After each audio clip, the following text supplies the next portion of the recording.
Welcome everyone. This is the Green City Podcast number 2.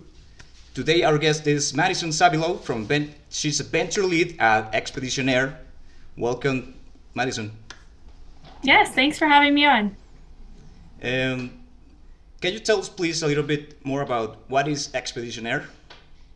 Yes, for sure. Expedition Air sells products that are made with captured and converted carbon emissions.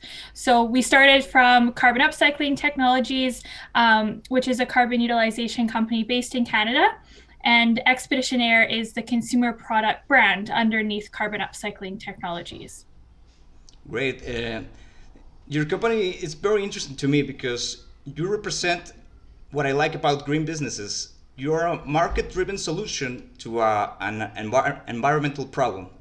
And I love that. Can you tell us a bit more about how you got involved in this project?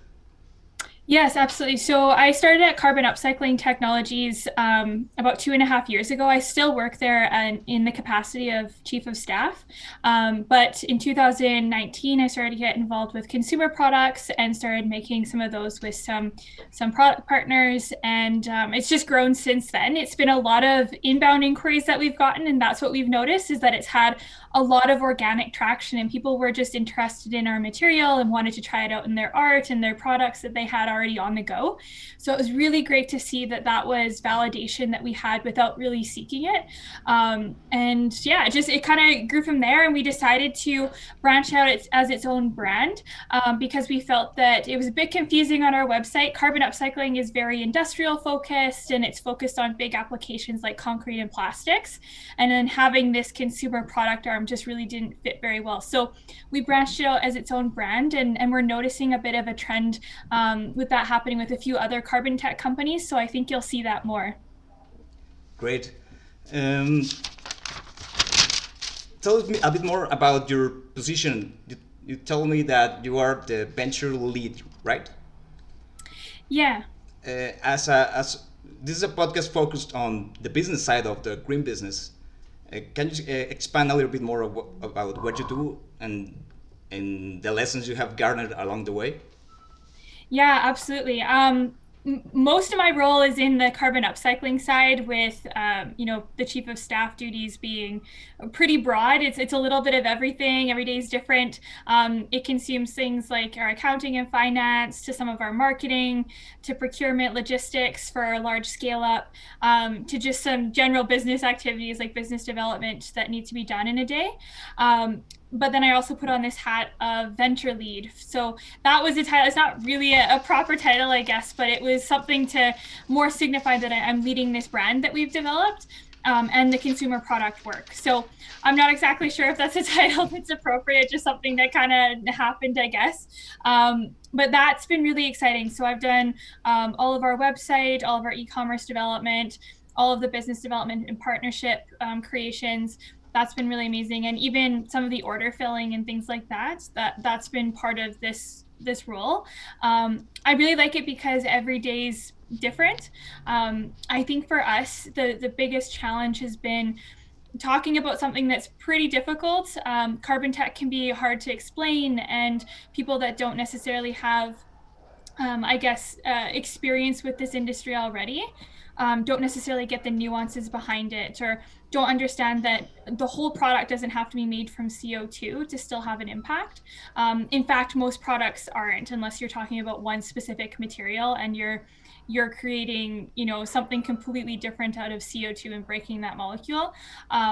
Which also has its pros and cons, right? It's pretty energy intensive. So that's there's a lot of nuance that we have to go into the education side, and I think taking that time to do so has been probably the biggest lesson that we've taken from building this brand. Awesome. And that's very interesting. Like the educating the customer. What actions are you taking to educate that customer? So we've taken a couple tactics. I think the first thing was the language and the way we explain things on our site. We really wanted to make it clear that we know that buying one consumer product isn't going to change the world.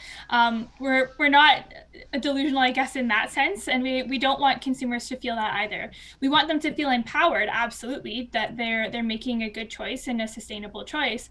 but we want them to know that, it isn't a world saving decision to buy like a one t-shirt made from CO2. So I think that's something that we were really careful of, is the language we use, making sure it's clear on our website that we're offsetting all of the carbon emissions from, say, shipping and packaging and any additional materials that are used in the products. And to be clear about that language as well. So we had a lot of explainer videos and links and things like that in our site to make sure everything's clear. And we're very transparent in that sense. We want people to reach out. We want them to talk to us and really dive into what the details are of the CCUS industry. We could talk about it for hours. So we do a lot of that. We try to do some public speaking and, things like this where we're getting on podcasts and really getting our name out there and making sure we're talking to others. I think that's a super, super important way of engaging the public. The other tactic we took was really unique. We decided to engage with artists because we feel that artists are really key to making people experience things emotionally and connect with a subject. And we thought, what better way to get people to start to understand carbon tech and the carbon capture, utilization, and storage space than getting artists involved in using our materials.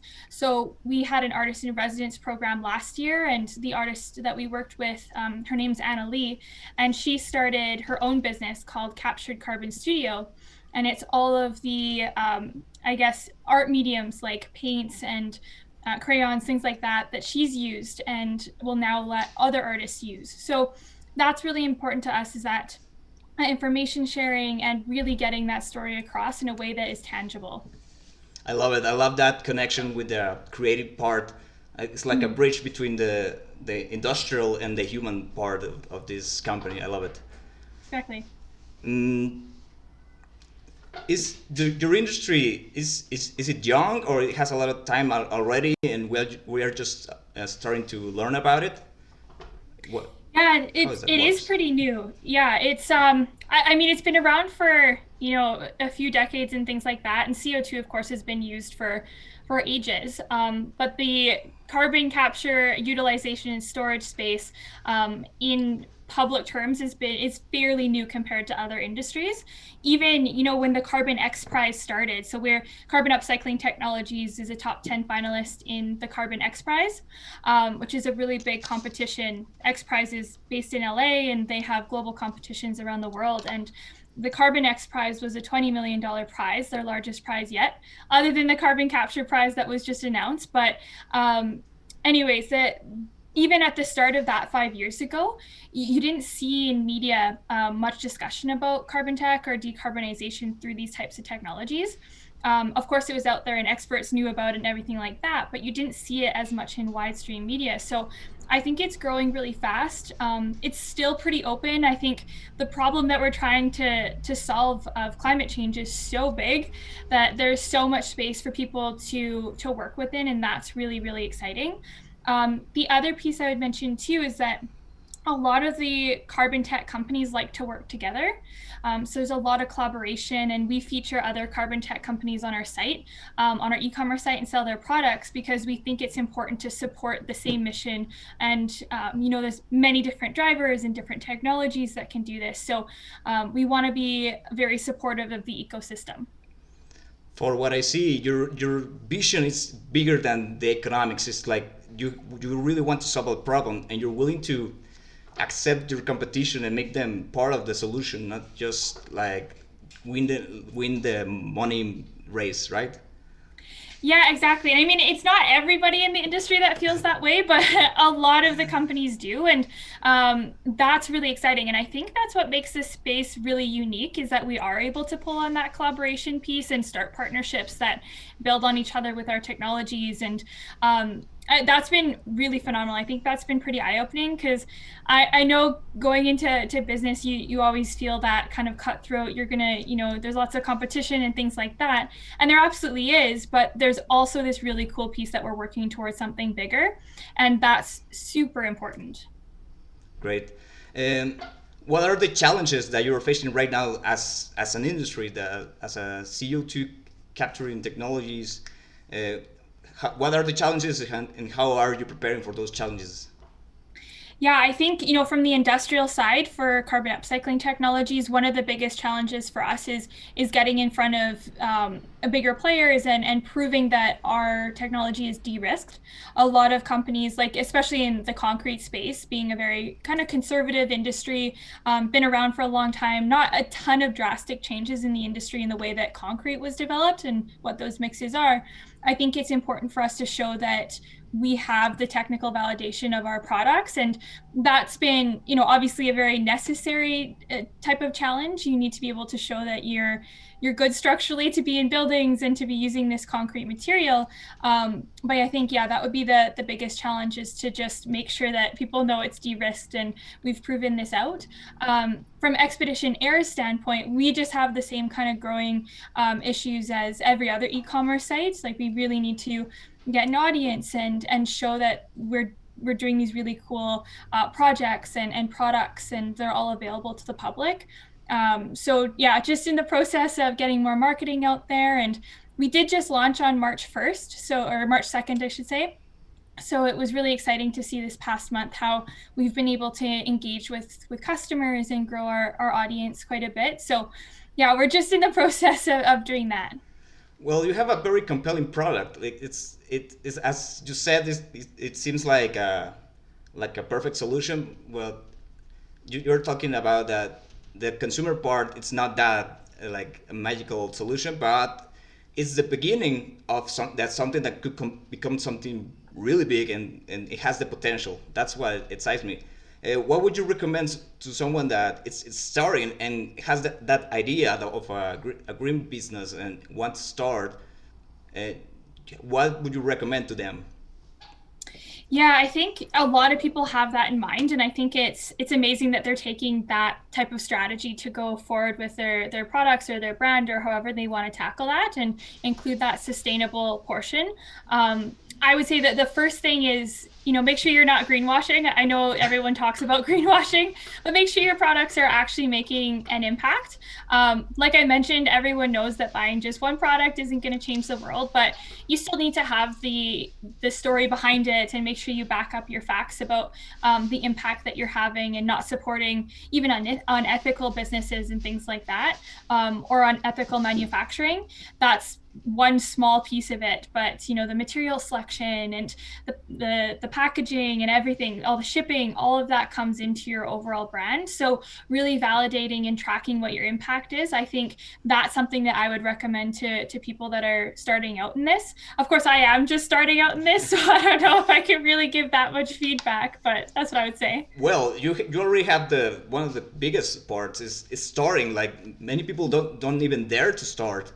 They just have the Yeah. idea. They're afraid, but you already just jumped, and I think that has a lot of value. But you already told me a little bit of how to start. Yes, Uh, absolutely. so far, what's your biggest lesson in business? Like something like, I wish I would know this from the beginning. I will do it this better if I knew. What would be that? Yeah, I think for us, one of the biggest lessons was um, it kind of just, like you said, like jumping into it. I think that's the thing. You don't really figure out all the pieces until you have a live version of your product or your shop, anyways. No matter how much planning you do beforehand, just jump in, even if things aren't perfect. And people are pretty understanding too if you mess up. I know for us, like, we made some pretty silly mistakes there, even just the first month, and even with carbon upcycling, you just have to do it and kind of seek out solutions when problems arrived after you've launched. And I think there was a quote I read ages ago, or I was reading an article, and they said, you know that you've launched at the right time if you're embarrassed of the first product you made, because it's not quite ready. That means you've done it, like you've launched, and you can only go up and improve from there. So it's like it's easy to correct that, just to not launch it until it's perfect, right? It's like Yeah. better not to paralyze from perfection. Exactly, yeah, because that's the worst, right? Is if you're just waiting for everything to be perfect, then you won't end up with anything. You'll never get to that level of satisfaction, and it's better just to launch something, lean on the ecosystem and the network that you've developed, and build from there. So even if sales are slow to start, just keep plugging away, and eventually you'll get there. Beautiful. Um, where do you see Expedition Air? What do you see it becoming? What do you see it in for the future? What's your vision for the project? Our vision for this project is really to be the go-to brand for products made from carbon emissions. So from here, I mean, we have some amazing partners that we've partnered with for our launch. They are fairly small companies, and we're now looking for larger brands to take on our materials and really roll out larger versions of the product with supply chains that are already intact, with sales channels that are already there. So that's really, kind of our biggest ask from consumers in not even purchasing products on our site, but actually asking more of the products you are purchasing and contacting those brands and asking them to use material that's made from CO2, whether it's our material or somebody else's. I think that's really the mission that we're driving home with people, is that they need to start realizing that these materials need to be made better and more sustainably. And there are options out there. It might be an earlier stage technology, but we can work towards large scale deployment. And that's really what we want to see out of this brand. Yeah, because you need to first create the market for the product, right? And as you said, it's a very young industry, but the consumer has the power to, with their wallet, start building this demand and demand better products that are responsible with the environment, right?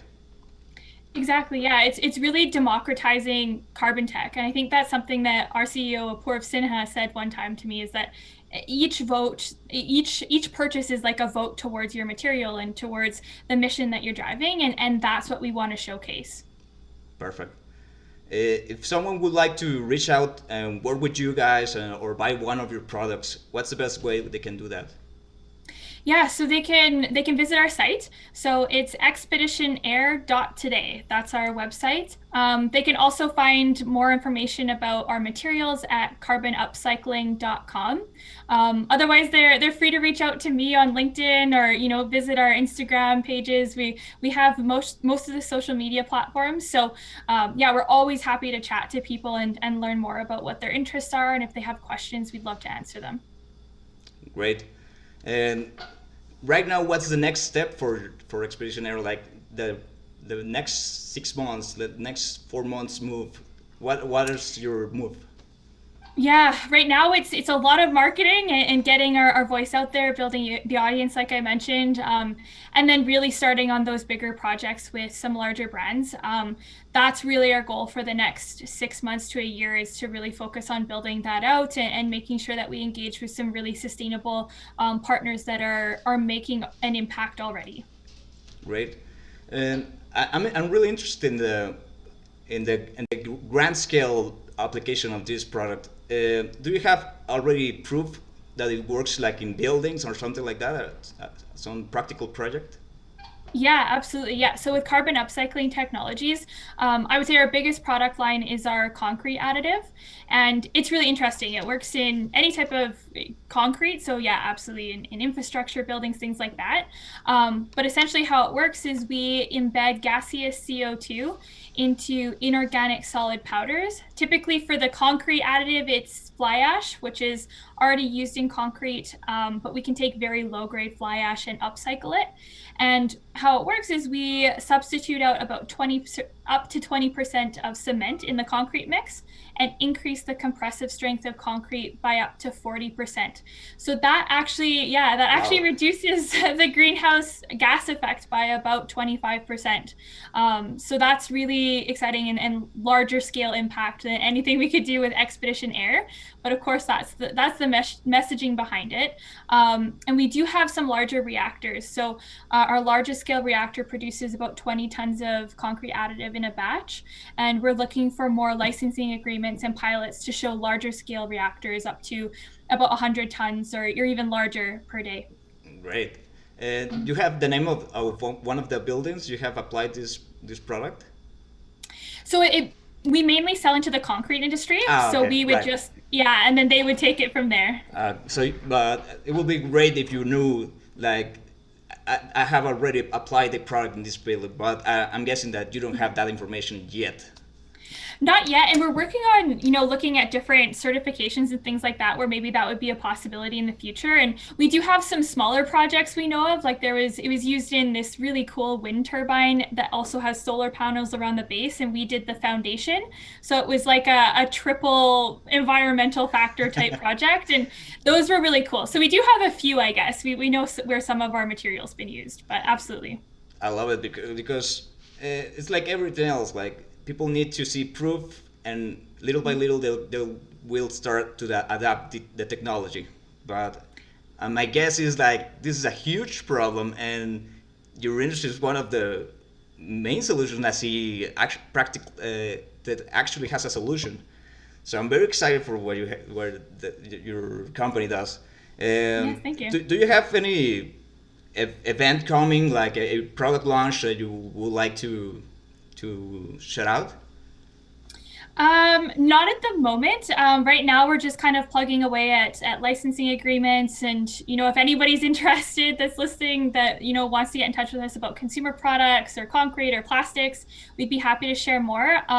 The results of the Carbon X Prize are coming out shortly, so stay tuned for that. We did just wrap up that 5-year competition in December, and then it's being vetted by judges and third parties.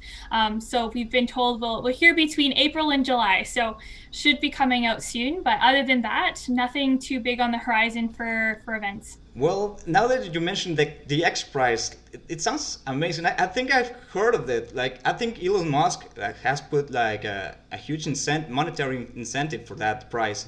Can you tell us a bit more if someone wants to get into that competition? Yeah, absolutely. So that was the carbon capture. So we were a top 10 finalist in the carbon utilization prize, and that's the one that just ended. That was a $20 million prize. But the carbon capture, the one you're talking about, it was incentivized by Elon Musk. I believe they're accepting applications or just kind of entries of interest. In by April, I'm pretty sure. So it is coming up, and then they'll be releasing more information then. Typically, X prizes last for a while unless it's like a very urgent need one. Like I know they did a couple smaller prizes for the pandemic, and that was pretty interesting to see how they expedited those. But typically, they're longer competitions. And yeah, there's tons of information on the X Prize site. It's a really cool way to scale technologies that are already existing, or if you have early stage ideas, it's not necessarily closed off to you. You can definitely still apply or seek more interest and more information about that. Great. Um, do you have any final thoughts, Madison? I would love to hear your thoughts in general about the green business, your industry, or any final thoughts that you have. No, I think this is it's great. I'm glad that you're hosting a podcast on this. I think there's a lot of really cool green technologies and green businesses out there, especially on the consumer product side. So it seems like there's new innovation and new technology being released every day. So yeah, really excited to listen to more of your podcasts. Well, thanks a lot, Madison. It was great to having you here, and I would love to have you back once this grows even bigger. Like I'm really excited for your company. Like that's why I reach out to you, and hope to see you here again. Yes, thank you so much for having me. Bye, All right. everyone. This was the Green Podcast number 2 with Madison Savilow from Expeditioner. Thank you so much for listening. See ya.